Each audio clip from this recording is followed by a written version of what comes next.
اے پیغمبر صلی اللہ علیہ وآلہ وسلم،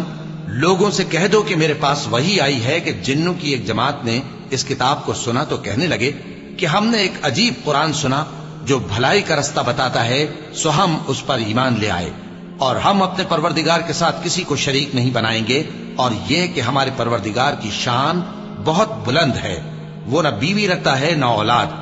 اور یہ کہ ہم میں سے کوئی بے وقوف اللہ کے بارے میں جھوٹ گھڑتا ہے، اور ہمارا یہ خیال تھا کہ انسان اور جن اللہ کی نسبت جھوٹ نہیں بولیں گے، اور یہ کہ بعض بنی آدم بعض جنات کی پناہ لیا کرتے تھے تو اس سے ان کی سرکشی اور بڑھ گئی تھی،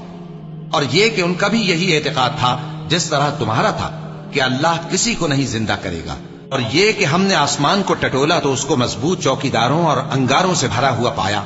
اور یہ کہ پہلے ہم وہاں بہت سے مقامات پر فرشتوں کی باتیں سننے کے لیے بیٹھا کرتے تھے، اب کوئی سننا چاہے تو اپنے لیے انگارہ تیار پاتا ہے، اور یہ کہ ہمیں معلوم نہیں کہ اس سے اہل زمین کے ساتھ برائی مقصود ہے یا ان کے پروردگار نے ان کی بھلائی کا ارادہ فرمایا ہے،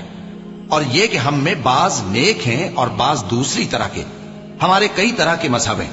اور یہ کہ ہم نے سمجھ لیا ہے کہ ہم زمین میں خواہ کہیں ہوں اللہ کو ہرا نہیں سکتے اور نہ بھاگ کر اس کو تھکا سکتے ہیں، اور جب ہم نے ہدایت کی کتاب سنی اس پر ایمان لے آئے، سو جو شخص اپنے پروردگار پر ایمان لاتا ہے تو اس کو نہ نقصان کا خوف ہے نہ کسی طرح کے ظلم کا، اور یہ کہ ہم میں بعض فرما بردار ہیں اور بعض نافرمان ہیں، تو جو فرما بردار ہوئے وہ سیدھے رستے پر چلے، اور جو نافرمان ہوئے